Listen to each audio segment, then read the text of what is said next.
السلام عليكم ورحمة الله وبركاته.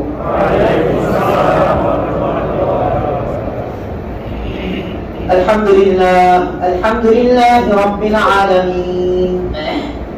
الحمد لله الذي هدانا لهذا وما كنا لنهتدي لولا أن هدانا الله. الحمد لله الذي فضلنا على كثير من عباده المؤمنين. الحمد لله على كل حال، ونعوذ بالله من شرور أنفسنا ومن سيئات أعمالنا. من يهده الله فلا مضل له ومن يضلله فلا هادي له، وأشهد أن لا إله إلا الله وحده لا شريك له، وأشهد أن محمدا عبده ورسوله أرسله بالحق بشيرا ونذيرا وداعيا إلى الله بإذنه وسراجا منيرا. أما بعد فقد قال الله سبحانه وتعالى في كلامه المجيد والفرقان الحميد: أعوذ بالله من الشيطان الرجيم. بسم الله الرحمن الرحيم. ليس البر أن تولوا وجوهكم قبل المشرق والمغرب ولكن البر من آمن بالله واليوم الآخر والملائكة والكتاب والنبيين وآتى المال على حبه ذوي القربى واليتامى والمساكين وابن السبيل والسائلين وفي الرقاب وأقام الصلاة وآتى الزكاة والموفون بعهدهم إذا عاهدوا والصابرين في البأساء والضراء وحين البأس أولئك الذين صدقوا وأولئك هم المتقون. وقال سبحانه وتعالى في موضع آخر: من عمل صالحا من ذكر أو أنثى وهو مؤمن فلنحيينه حياة طيبة ولنجزينهم أجرهم بأحسن ما كانوا يعملون. وقال سبحانه وتعالى في موضع آخر: ألا بذكر الله تطمئن القلوب. وقال سبحانه وتعالى في موضع آخر: يا أيتها النفس المطمئنة ارجعي إلى ربك راضية مرضية فادخلي في عبادي وادخلي جنتي. آمنت بالله. صدق الله مولانا العظيم وصدق رسوله النبي الكريم، ونحن على ذلك لمن الشاهدين والشاكرين، والحمد لله رب العالمين. اللهم صل على محمد وعلى آل محمد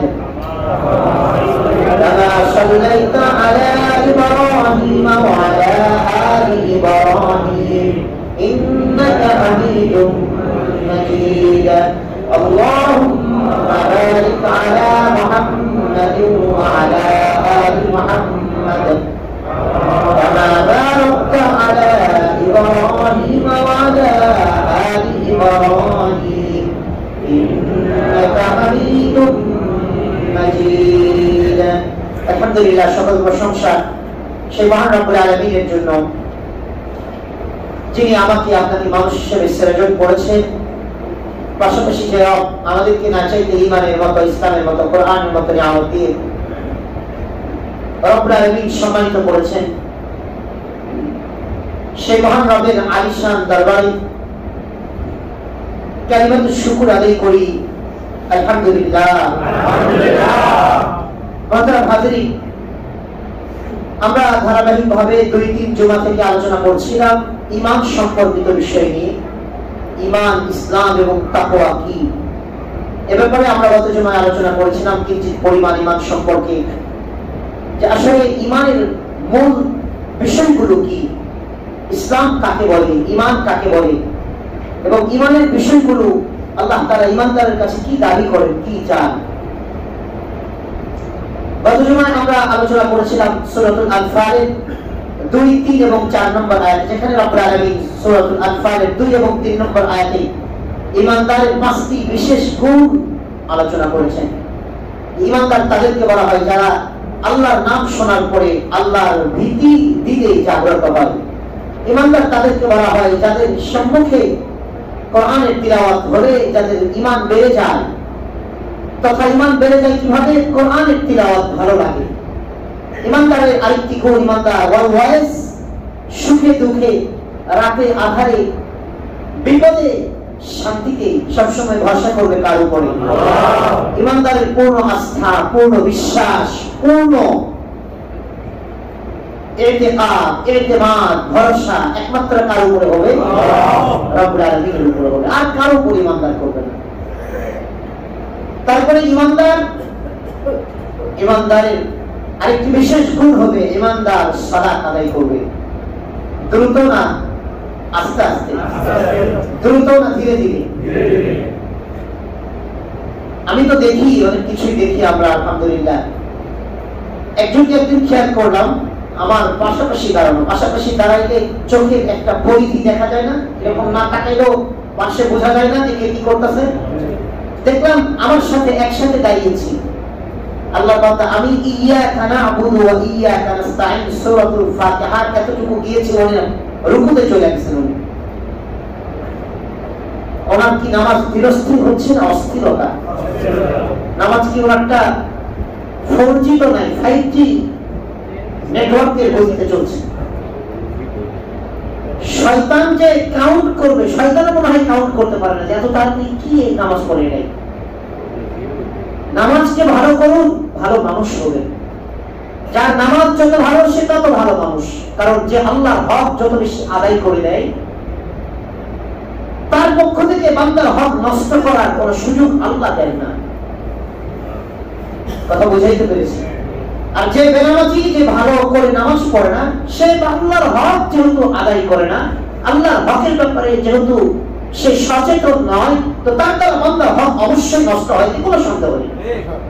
বাহ্যিক হয়তো ওই ইহুদি নাসারা আর ইসলামকে মিটিয়ে দেওয়ার যারা মিশনে নামিয়েছে তাদের মতো হয়তো মানবাধিকারের স্লোগান দিবে, বাট মানবাধিকারের স্লোগানের আড়ালে তারা মুসলিমকে আর ইমানদারদেরকে হত্যা করার মিশনে তারা লিপ্ত হবে। ঠিক এই মানুষটাও বাহ্যিক হয়তো 2-4টা ভালো কাজ দেখাবে সমাজে, কিন্তু আসলে তার ভিতরে ভিতরে অনেক মানুষের সে ক্ষতি করছে, কেননা সে মূলত আল্লাহর ইবাদত করছে না, আল্লাহর সে হক আদায় করছে না। আল্লাহর হকের ব্যাপারে যে যত বেশি অসচেতন, বান্দার হকের ব্যাপারেও সে তত বেশি গাফেল, এবং বান্দার হক তার দ্বারা তত বেশি নষ্ট হবে। কথাটা লিখে রাখেন, যে কথাটা বললাম, জনদরদি, এই দরদি, সেই দরদি, এত দান করে, ও গোপনে গোপনে যা দান করছে প্রকাশ্যে, ও গোপনে এর চেয়ে জনগণ থেকে বেশি চুরি করছে। আমি লিখে দিলাম, যদিও ইবাদত না করে, ও আল্লাহর একনিষ্ঠ গোলাম যদি না হয়, আমি লিখে দিতে পারবো, এটা লিখে দিতে পারবো। আপনি লিখে চাইলে আমি লিখে দিব। পরীক্ষার আলোকে, অভিজ্ঞতার আলোকে বলছি, এক্সপেরিয়েন্সের আলোকে বলছি। কিছু মানুষকে কাছে থেকে দেখার সুযোগ হয়েছে, বড় বড় লেকচার দেয়, এই করে সেই করে, মানুষ মানব দরদি, মানুষকে এই দিতেছে সেই দিতেছে, তলে তলে এই বাটবার মানুষের থেকে যা দিতেছে তার কয়েক পুরুষকে দিতে পারবে, যেহেতু সে আল্লাহর হক আদায় করে না, যেহেতু সে কি করে না, আল্লাহর হক আদায় করে না। এই জন্য আল্লামা শেখ সাদি বলছে, এটা মাসালা নয়, এটা শেখ সাদির একটা কথা, মকুন নামাজে বহা হিচে কাসকে দিলচে নশুক। ফার্সি বলে ভুলেও গিয়েছি, আমি তো ফার্সি আলহামদুলিল্লাহ অনেক পড়েছি, কোরআন নিয়ে থাকার কারণে ফার্সি তেমন বলিও না, গুলিস্তা একটা কিতাব আছে খুব সুন্দর, আল্লামা শেখ সাদি রহমতুল্লাহ লেখা, পৃথিবী বিখ্যাত যারা আল্লাহর ওলি বুজুর্গ ছিলেন তার মধ্যে আল্লামা শেখ সাদি, তিনি একজন অন্যতম বুজুর্গ, আল্লাহর ওলি ছিলেন, বড় আবেদ ছিলেন, বড় গবেষক ছিলেন। ভারতে এসে এক যুগ হিন্দুর মন্দিরে কাটাইছে, তার জীবন ইতিহাসে পাওয়া যায়। হিন্দুর মন্দিরে এক যুগ কাটাইছে শুধু একটা তথ্যকে উদ্ঘাটন করার জন্য। হিন্দু হয়ে যান না, তথ্য উদ্ঘাটন করার জন্য মন্দিরের পুরোহিত সেজেছে। তারপর তথ্য উদ্ঘাটন করে, অর্থাৎ উনি যে মন্দিরটা একদিন যাচ্ছিলেন, তো যাওয়ার পথে দেখেন ওই মন্দিরে একটা দেবী খাড়া করানো, ওই দেবীটাকে দুধ সামনে ধরলে দুধ কাছাকাছি দিলে দুধটা খেয়ে ফেলে দিবি। উনি তো আশ্চর্য হয়ে গেলেন, মূর্তি কিভাবে দুধ খায়। যাক, তারপর এই গবেষণা বের করতে ওনার 12 বছর চলে গিয়েছে। আল্লাহর ইবাদত ছাড়েন না, আল্লাহর ইবাদতকে বলেন না, গোপনে সব ইবাদত করেছেন। এই বিষয়টা উদ্ঘাটন করে ছেড়েছেন আল্লামা শেখ সাদির অমর গ্রন্থ। এটা কোরআন হাদিসের তাফসীর বলা যায়, তার প্রতিটা কথা খুব দামি দামি কথা। গুলিস্তা বাংলাতে আছে, নেটেও আছে, কিতাবের নাম হচ্ছে গুলিস্তা। ঢাকার গুলিস্তান নয়, আমাদের গুলিস্তান মানে একটা সময় ছিল, এখন যদিও গুলিস্তান এখন অনেক আপডেট। একটা সময় ছিল চোর, বাটপার, ছেঁচড়া চোর, মিসকা চোর, ফেসরা চোর, ছিনতাইকারী সব সমাহার যেখানে, সেটার নাম গুলিস্তান। সেটার নাম কি? ভুল বলতেছি নাকি? 2000 এর আগে ভুল বলতেছি, মুরব্বীরা বলেন না। যারা 2000 এর আগে গুলিস্তান সম্পর্কে আইডিয়া আছেন, পারফিউমের দাম করেছেন তো আর আসা যাবে না। একবার দাম 96 আমি লালমাটিয়ায় পড়ি, পারফিউম একটা দাম করলাম কত টাকা? তো 700 টাকা। আমি চেহারা মেয়ারা দেখে পেশাদের মতো আনন্দ লাগতেছে। বয়স ছিল 16 বছর। আমি চিন্তা করলাম, আমি কিছুটা জানতাম। পরে বললাম যে ভাই 30 টাকা দিব, দিবেন? এমন ঝাড়ি আমার দিচ্ছে, বাপ দাদার জীবনে এত বড় ঝাড়ি খাইনি। আমি আমার কথাতে অটল, তাই না? ঝাড়ি কেন? আল্লাহ যদি কাউকে কোরআন দেয়, তাকে স্পেশালি ছোটবেলায় কিছু জ্ঞান দিয়ে দেন, মনে রাখেন। হাফেজরা, আমি তো ছোট্ট বয়স, 16 বছর বয়স, তখন 96, তখন উনি আমাকে ঝাড়ি দিচ্ছে। আমি খুব স্ট্রং হয়ে বললাম, আপনি বিক্রেতা, আপনি ঝাড়ি দিতেছেন কেন? কি সমস্যা আপনার? আপনি 700 টাকা 7000 চাইতে পারেন, আমি 30 অনেক বেশি বলেছি, আমি 7 টাকাও বলতে পারি, অধিকার আমার আছে। পরে আমি বললাম দিলে দেন, না হলে জায়গা। পরে কই আপনার ভাগ্যে এটা যুক্ত না। আমি মনে মনে কইছি তাহলে জুটাইছি। এই কথা বলছে, আমি চাইতেছি না নিতে পারলেই বাসি, একটা দাম তো বলতে হবে। চাইতেছি বলবে হুজুর খারাপ, লয়ে যান। এরকম পরিবেশ ছিল 2000 এর আগে এই গুলিস্তানে।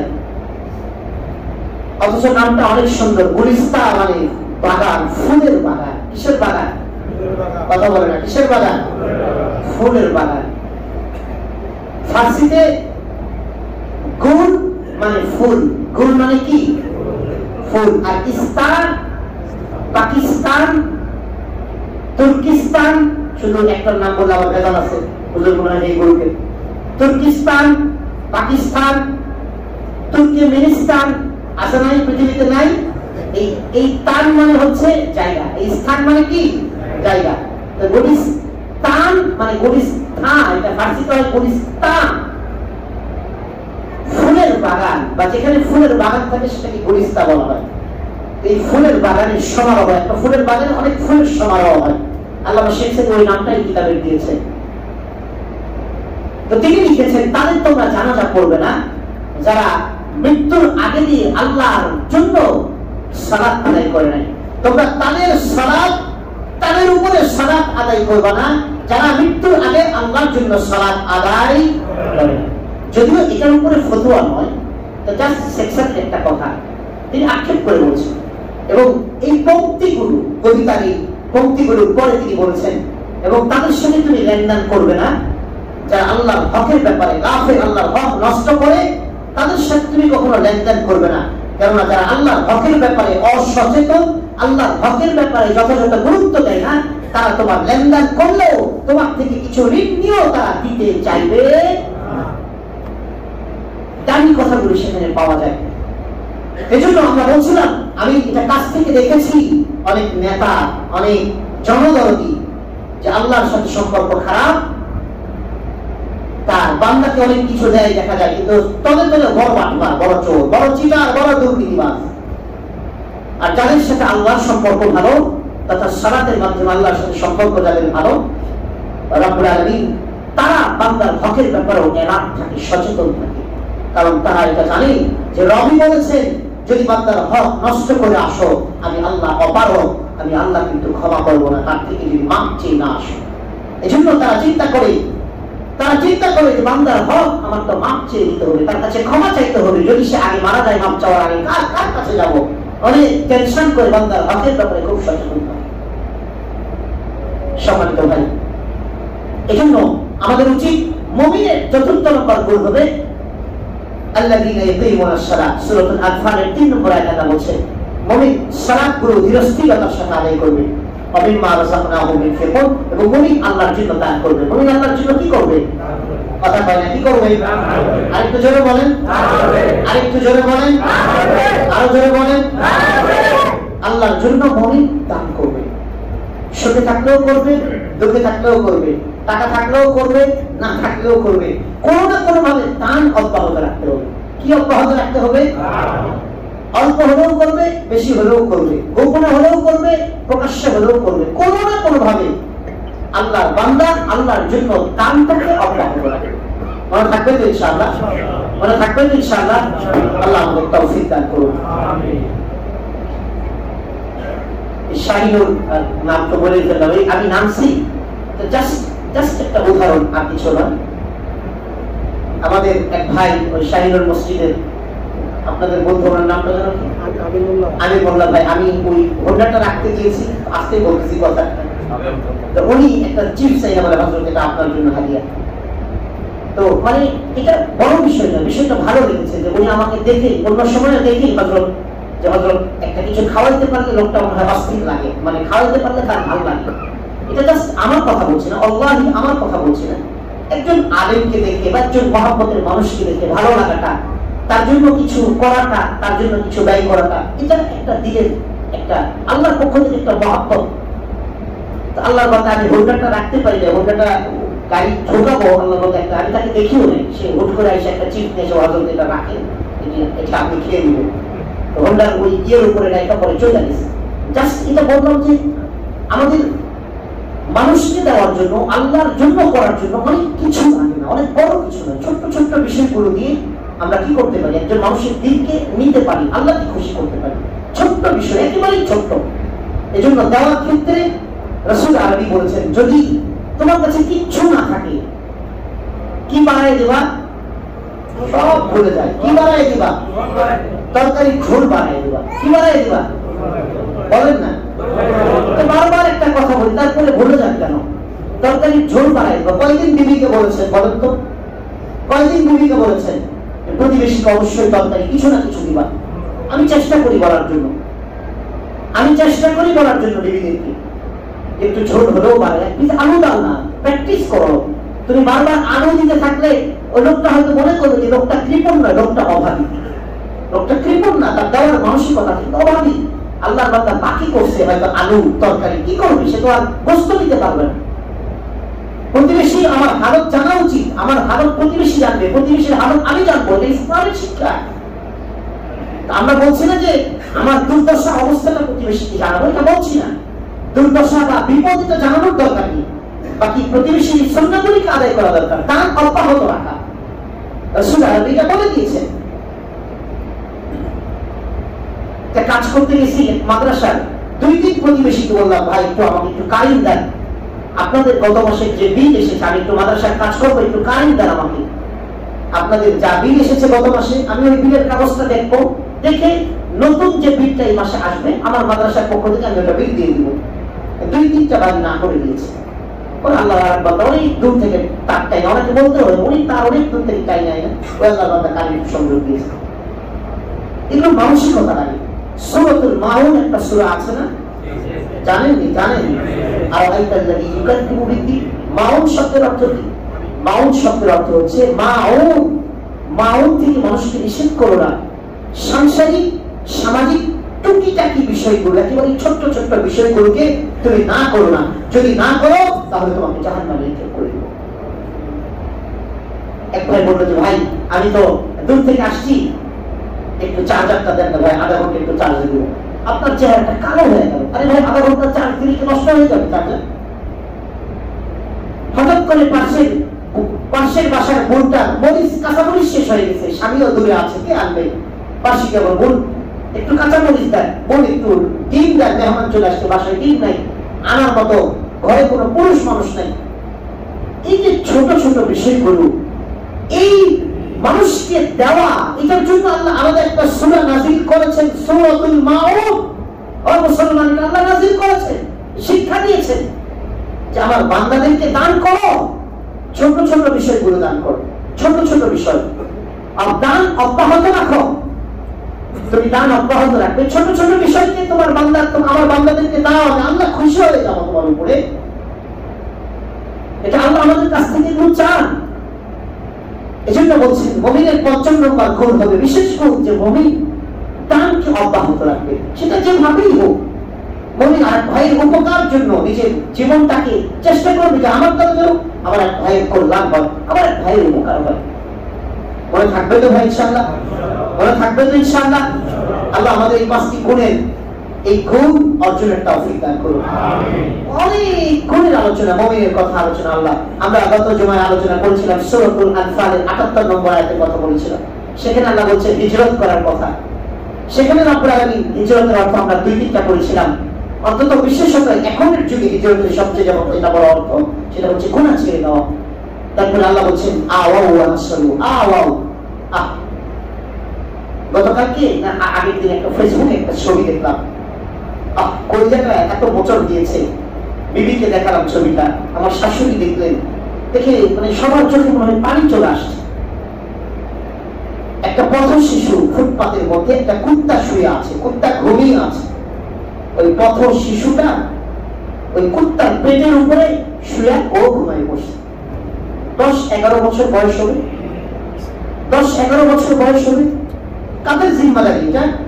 এই বাচ্চাগুলোকে, এই বাচ্চাদেরকে, এই পথ শিশুদেরকে একটু আশ্রয় দেওয়া কাদের জিম্মাদারি? শুধু সরকারের না, শুধু সরকারের না, শুধু সরকারের না, সব জিম্মাদারি সরকারকে দিয়ে আপনি হাত পা গুটিয়ে, সব জিম্মাদারি বিরোধী দলকে দিয়ে হাত পা গুটিয়ে, সব জিম্মাদারি আপনার বড় লোকদেরকে দিয়ে হাত পা গুটিয়ে বসে থাকতে হবে না। আমাদের প্রত্যেকেরই কোনো না কোনো জিম্মাদারি আছে, যেগুলোর জন্য আল্লাহর কাছে জবাবদিহিতা করতে হবে। জীবনে কয়জন এতিমকে লালন করেছেন? কয়জন এতিমকে লালন করেছেন বলেন? হাত উঠাইতে বলি, হাত উঠাইতে বলি। জীবনে বলেন যে আল্লাহ একজন এতিমকে লালন করেছি, এরকম জীবনে আমি আমলের কথা জিজ্ঞাসা করবো না, কিন্তু এমন একটা আমলের কথা বলেন যে আমলটা আপনি শুধু আল্লাহর জন্য করেছেন, আর কাউকে দেখাবার জন্য নয়, এবং এর বিনিময়টা শুধু আল্লাহর কাছেই চান। এরকম আমল আছে যে একটা জীবনে আছে? কার কার আছে? একটু হাত উঠান। আমলটা ওইভাবে মন দিয়ে করা, আল্লাহ শুধু তোমার জন্য করছি, কেউ জানবে না, কেউ দেখবে না, কাউকে বলবো না, শুধু তোমার থেকে পারিশ্রমিকের বিনিময়ে আমি চাই। আছে এরকম আমল? না থাকলে শুরু করে দেন আজকে থেকে, না থাকলে শুরু করে দেন। আলহামদুলিল্লাহ, একটা আমল আমি আল্লাহর কাছে বলতে পারি। দুটো আমল আছে। একটা আমলের ব্যাপারে ওটা কোরআনের জন্য করেছি, তখন নিয়ত বুঝি নাই, ছোট মানুষ, 15 বছর 14 বছরের বয়স ছিল, চট্টগ্রাম পাহাড়তলিতে লেখাপড়া করতাম। 1 বছর আল্লাহর কোরআনের জন্য, 1 বছর। এক রমজানের পরে, রমজানের মনে 7 দিন পরে বাড়ি থেকে গিয়েছি, আর এক রমজানের 24 তারিখে বাড়িতে এসেছি। হয়তো 10 থেকে 15 দিন কম, 1 বছর আল্লাহর কোরআনের জন্য চট্টগ্রাম পাহাড়তলি মাদ্রাসায় ছিলাম। মাকে দেখি নাই, বাবাকে দেখি, 1 বছরের মার সাথে কথা বলতে 1995 কথা বলছি। তখন যোগাযোগ ব্যবস্থা ছিল না, আপনারা সকলে ভালো করে জানেন। চিঠি মাধ্যম ছিল, চিঠিও লিখতে জানতাম না, ছোট মানুষ, চিঠিও লিখতে পারতাম না। বাবা মাঝে মাঝে মাদ্রাসার টেলিফোনে 1 মাস 2 মাস পর পর বাবা খবর নিতেন, বাবা চিঠি দিয়ে পাঠাতেন। অন্য ওস্তাদরা, আমি ছোট মানুষ, ওস্তাদরা চিঠি সংক্ষিপ্ত করে লিখে ওটা আবার পাঠাই দিতেন। আর বাবা আপনার কুরিয়ার সার্ভিসে কুরিয়ার সার্ভিস পোস্ট অফিসের মাধ্যমে টাকা পাঠাতেন মানুষকে। আল্লাহকে বলতে পারবো যে আল্লাহ, আমার যদি কোনো আমল তোমার কাছে কবুল না হয়, বলতো তোমার এই ছোট্ট মানুষ ছিলাম, আমার মাকে 1 বছর দেখিনি, এত কষ্ট লেগেছে, প্রায় দিন কাঁদতাম, বাবা নিষেধ করে, বাবা বলছেন আসো। আমি বাবাকে বলতাম যে বাবা আমি একটু ভালো করে কোরআনটা পড়ে যাই, আল্লাহ কোরআনটা খুব ভালো করে মজবুত করবো। বাড়িতে গেলে সেই চট্টগ্রাম থেকে তখন বাড়িতে গেলে 2-3টা 4টা মনে হয় ফেরি পার হতে হতো। চট্টগ্রামের এদিকে মেঘনা, পদ্মা, এদিকে ফেরি পার হতে হতো, দাউদকান্দির ফেরি, মেঘনা ফেরি, তারপরে এদিকে আমাদের যমুনা ফেরি, এরকম 4-5টা ফেরি পার হয়ে পরে আমাদের নওগাঁতে যেত। কমসে কম 2-3 দিন সময় লেগে। বাবাকে বলতাম যে না এখন যাবো না, আমি 1 বছর থেকে, কিন্তু আমি ছোট ছিলাম, খুব কষ্ট অনুভব করতাম। এই আমলটা যদি আল্লাহ কোনো আমলই না দেখেন, তো এই আমলটার কথা বলবো আল্লাহকে যে আল্লাহ একটা কষ্ট তো করেছি তোমার জন্য, শুধু কোরআনের জন্য, আর কোনো কিছুর জন্য নয়। আরেকটা আমল আছে, ওটা বলে দেই, যেহেতু সে এখানে নেই, জন্য বলছি। আমার আপন মামাতো ভাই হঠাৎ করে আল্লাহর বান্দা মারা গিয়েছে। অর্থনীতি করে, ভালো কিছু ছিল না, নিজে চলার মতো নিজে থাকা অবস্থায় করেছেন। 3টা নাবালিক সন্তানকে রেখে মারা গিয়েছিলেন, একেবারে যুবতী বিবি রেখে মারা গিয়েছেন। আমার ভাবিটা একেবারেই পেরেশানির মধ্যে পড়ে গেলেন। আমার ভাই, তারপরে আমার ওই মামাতো ভাইয়ের বড় ভাই, সবাই মিলে পরামর্শ করলেন কি করা যেতে পারে, 3টা বাচ্চাকে কি করা যেতে পারে। যেটা ছোট বাচ্চা, আমার এই আপন মামাতো ভাই ভাতিজাটা 9 বছর বয়স। আমি আমার ভাইকে বললাম যে ভাই আপনি ভাবিকে বলেন, আমি তো আমারই মাদ্রাসা মসজিদে আছি, আমার হালত যে খুব ভালো এরকম নয়, কিন্তু আমার তখন একটা বাচ্চা ছিল, 2009 একটা বাচ্চা ছিল। বলছে যে আমার একটা বাচ্চার সাথে আমি যদি খেয়ে থাকি তো আমার এই ভাতিজাটাও খেয়ে থাকবে, আমি যদি না খেয়ে থাকি ও না খেয়ে থাকবো, ওকে আমি ঢাকায় নিয়ে যাবো। আলহামদুলিল্লাহ আমার এই ভাতিজাটাকে আমি নিয়ে এসেছি। আমার সাধ্য অনুযায়ী যতটুকু পেরেছি, 2009 থেকে এখন 2021, ও এবছর দাওরায়ে হাদিস পড়ছে, এবছর তার লেখাপড়া শেষ, যাত্রাবাড়ি মাদ্রাসায় পড়ছে। আমি আমার সাধ্য অনুযায়ী যতটুকু পেরেছি চেষ্টা করেছি তাকে চালাবার জন্য, অন্তত নাবালেগ থাকা অবস্থায় আমি চেষ্টা করেছি। এমনকি নাবালেগ থাকা অবস্থায় আমার এই ভাতিজাটাকে কোনোদিন আমি বলি নাই যে তুই আমার জন্য একটু দোয়া করিস, সেটা কোনোদিন বলি নাই। এই জন্য বলি নাই, যদি সে দোয়া করে আর আল্লাহ যদি এর বিনিময়টা আমাকে দুনিয়াতে দিয়ে দেন, আল্লাহর কসম করে বলছে, মাসালা তো আমি জানি নাবালেগ অবস্থায় তার কাছে কোনোদিন দোয়া চাইনি। বালে ঘর করে তাকে বলছি, এটা আমার আদত, সবার কাছে দোয়া চাওয়া, এটা মুসলমানের আদত হওয়া উচিত, দোয়া চাওয়া। রাসূল আরবি ওমর ইবনে খাত্তাব ওমরায় যাচ্ছেন, রাসূল বললেন ওমর ইবনে খাত্তাব আল্লাহ রাসূলের কাছে বিদায় দিতে গিয়েছেন। রাসূল আরবি সাল্লাল্লাহু আলাইহি ওয়াসাল্লাম বলছেন, হে ভাই ওমর, তুমি আমার জন্য দোয়া কবুলের জায়গাগুলো, তোমরা যেহেতু যাচ্ছ আল্লাহর ঘরে যাচ্ছ, দোয়া কবুলের জায়গাগুলো আমি রাসূল আমার জন্য দোয়া করবেন। সুবহানাল্লাহ, রাসূল দোয়া চেয়েছেন ওমর ইবনে খাত্তাবের কাছে।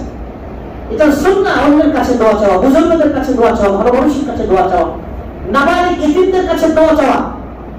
কিন্তু আমি আমার এই ভাতিজা ইতিমের কাছে কোনোদিন দোয়া চাই নাই, বালেগের আগ পর্যন্ত দোয়া চাই নাই। কারণ যদি আল্লাহ দোয়াটা দিয়ে দেয়, আল্লাহ বলে বিনিময় দিয়ে দিছি, এই জন্য আল্লাহকে বলছে আল্লাহ দোয়াও চাবো না, যা কিছু পাওয়া আমি তোমার কাছ থেকে নিব।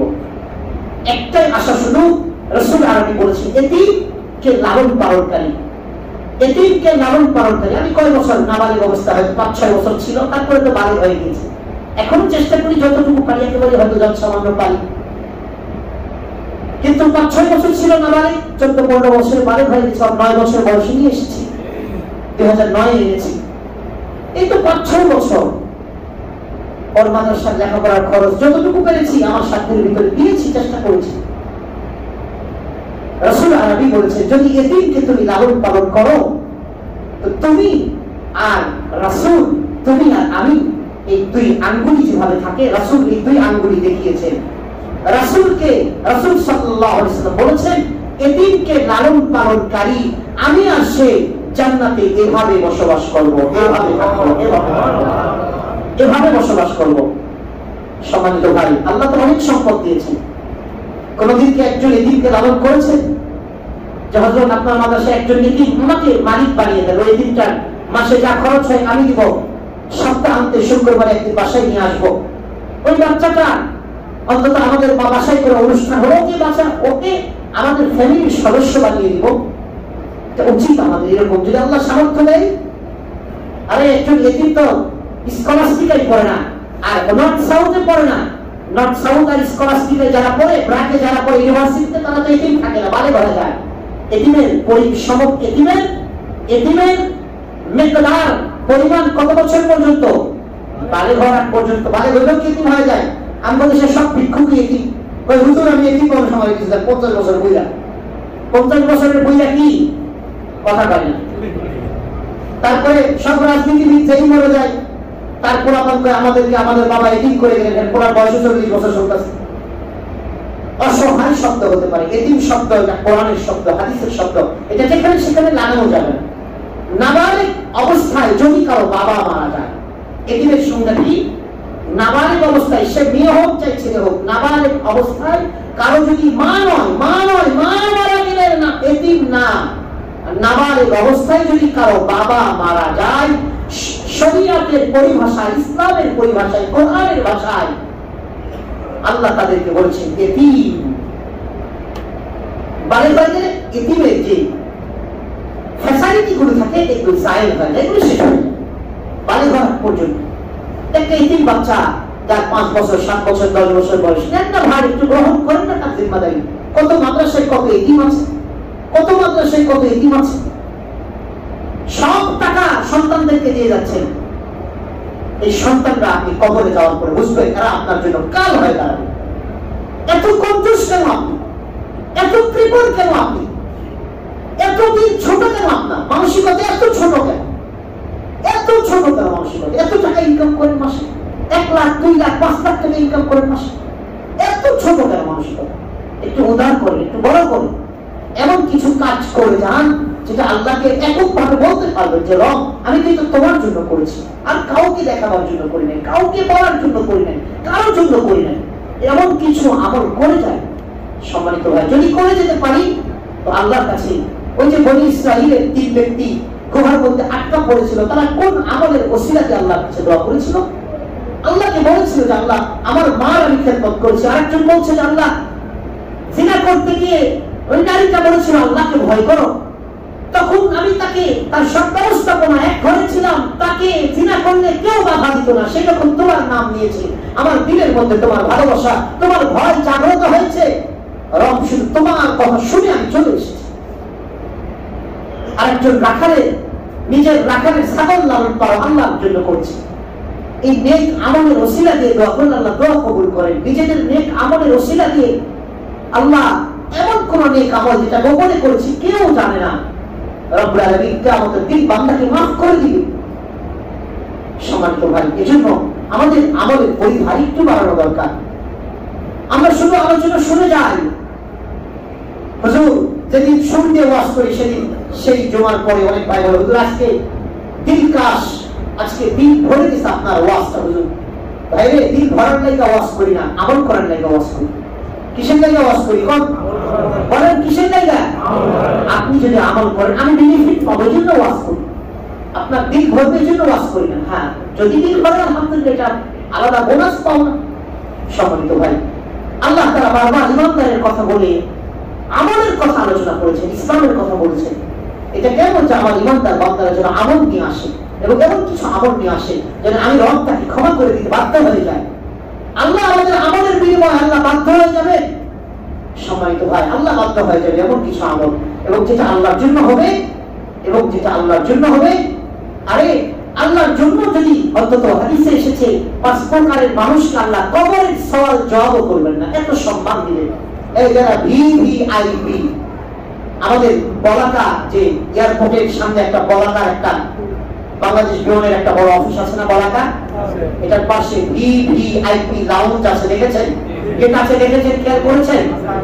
ওই গেট দিয়ে যারা ঢোকে তাদের একজনেরও ব্যক্তির সামনে দাঁড়িয়ে ব্যক্তির কোনো পাসপোর্ট চেক করা হয় না। কথা বুঝাইতে পেরেছি?